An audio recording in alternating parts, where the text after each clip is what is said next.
Join us on the program right now. Very pleased to have with us Jason Schabel, who is the Vice President of Remington Defense. And Jason, thanks for coming on the program this evening. Thank you for having me, Cam. My pleasure. Go ahead and if you can, just kind of eat that microphone. You got to get it right, nice and close to it. Problem. So we've seen for the past couple of days, CNBC has really been promoting this big investigative piece that they're doing here, Remington Under Fire, and this aired this evening. Interest of full disclosure, it aired while we were on the air, so I have not had a chance to watch this. You have, though, right? You watched what CNBC put out tonight? Yes, sir, I have. Okay. The allegations, as I understand it, are that they're saying that there's a problem with the Remington 700 that makes it prone to firing without anybody touching it, without the trigger being pulled. Is that in essence what they're alleging? That's in essence the narrative that they supported through an hour of what we would consider to be irresponsible programming.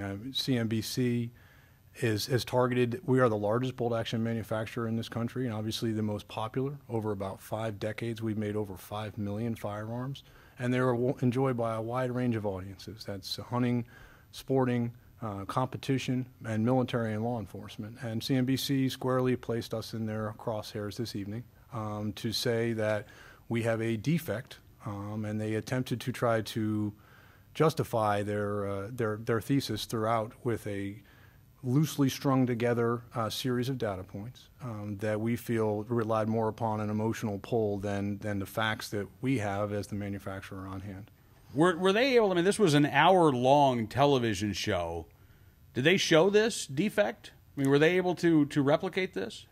What they showed, if you take a Remington 700 and you don't alter it and you maintain it properly, and you follow the 10 Commandments of Firearm Safety and industry-wide practice, these are not replicable situations that they showed. What they showed were a number of situations where we had no opportunity to replicate, or they referred to cases where we were not able to replicate, not only us, but the plaintiff's attorneys and outside experts were not able to replicate. So they told a narrative that had a number of cases in there where they would show a video of a police officer on the line in Maine. It was a particular example where he touched the bolt handle and the firearm went off.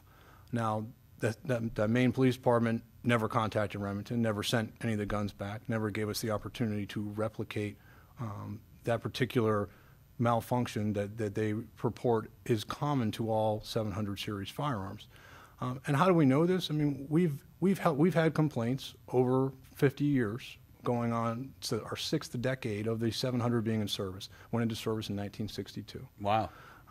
We've had complaints from audiences over the course of time, a very statistically small number of complaints, and we've received them from certain segments of the market. And whenever we've been able to receive those, we have a number of causes. Sometimes it is the person putting his finger on the trigger and not realizing it, or not wanting to realize it afterwards. In some cases, the firearm was altered, and in some cases, the firearm is badly maintained. When I say badly maintained, Cam, I'm talking about, rust and gunk in the fire control to the point where it prevents the fire control from operating properly. Right. Now, one of our market segments, which is the most interesting fact to us, that they kind of brushed on during the documentary but did not go too far into, was we have extensive military sales. Our current U.S. Army uses the M24 sniper weapon system, which is a 700 action and has a Walker fire control. They've used it for 20 years. We've sold over 15,000 of these sniper weapon systems to the U.S. Army, the U.S. Air Force, and around the world. We've never received a single complaint. We sell actions and fire controls to the Marine Corps. We sell them to the Special Operations Command. And though they did mention a Marine Corps, someone at Scout Sniper School called them back and said that they had an issue at one point in time, that issue never worked its way back to us. And in our dealings with the military, who tests everything very thoroughly, whose soldiers and Marines and airmen all rely on those weapon systems to keep them alive, they're the end user in an operational environment that has the harshest, the greatest demand. We've never received any of those complaints back, so we feel that is just one of many of the unsubstantiated allegations that was part of that special tonight. Well, you are a retired Marine captain, right? Yes, sir. You served in combat, served in Iraq, Silver Star, Bronze Star, V for Valor, a Purple Heart. Did you either use the 700 in combat? Do you know individuals who did? My platoon, I was a Force Recon platoon commander. We had numerous 700 series rifles, a short action M40A3 and M40A1 rifles, and we used them in combat in Iraq. I am not a school-trained sniper, but what I do know about what a Marine sniper goes through in his training and how Marines overall are taught to deal with their weapon systems. I have never heard of or experienced any issues with the 700 action, and we obviously take I take my job very seriously. I just as much, I very much want to get the best tool I can to the hands of the U.S. soldier and U.S. Marine, because they're protecting the freedoms that we enjoy every day. When I see a piece of irresponsible journalism smearing, not only Remington 700s across the board, but also Remington 700s that are in the hands of troops right now that are fighting and dying on our behalf, I take that very seriously. The proud people that work in our plants and work in our headquarters take very seriously, because we don't put a faulty system into the marketplace. We don't wake up in the morning and think that we're doing something as irresponsible as they allege.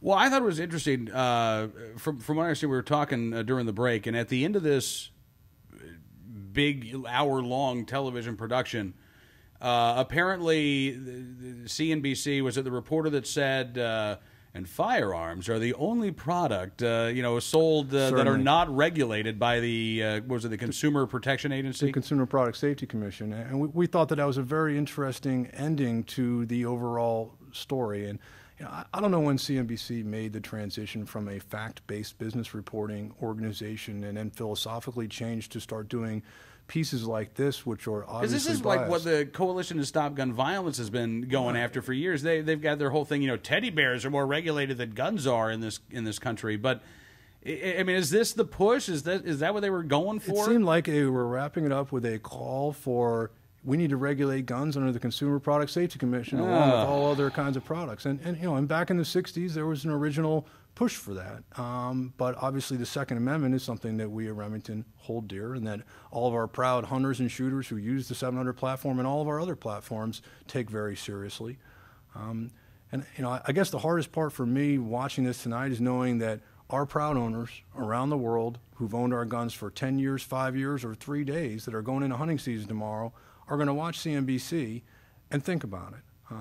And what I would think that they would do, and what I know most of them will do, is say, well, this, it's not news to them that media such as CNBC, does not like guns or does not like the gun industry.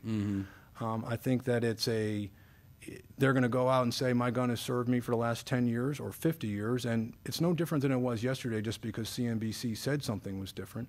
But it still bothers me that this kind of irresponsible journalism is allowed to continue. And we're refuting it line by line. We've put a website together. We have over 700 testimonials from all walks of life of people testifying to the performance and safety and their overall love of the platform, the 700 platform. It's a celebration of the 700 platform. And on that website, we're going to start posting, refuting line by line a lot of the documents that CNBC would show, where they would show a document in the background in yellow and then they would pull out specific words. Well, some of those documents were 15 and 20 pages long, and they had a lot of context that CNBC neglected to look at directly when they decided that they wanted to tie pieces of it together to create the narrative they wanted. All right, now we're almost out of time, but just tell me, is it true that at some point they start talking about like company memos from the 1940s when the 700 series wasn't even introduced into the 1960s? They really do that? Yes, and we obviously prototype a product before we enter it into service. So they actually went into memos that documented, here's what we were thinking during the design process, this might work better than that. And they said, see, they were thinking about this back in 1940. How dare Remington engage in research and development? And in thinking about alternative options as we explored. So, Wow. Well, I got to tell you, Jason, I really appreciate you coming on the program, sir. And, after I get a chance to actually watch this, can we have you back if I've got any additional questions? Certainly. I would love to come back. And for those viewing at Remington700.tv, that's the site. We are populating it now. We'll be updating it every day with new information for you, so that you can see, those of you who saw the show tonight, or you're going to see it later. All right. Jason Schabel, thanks very much.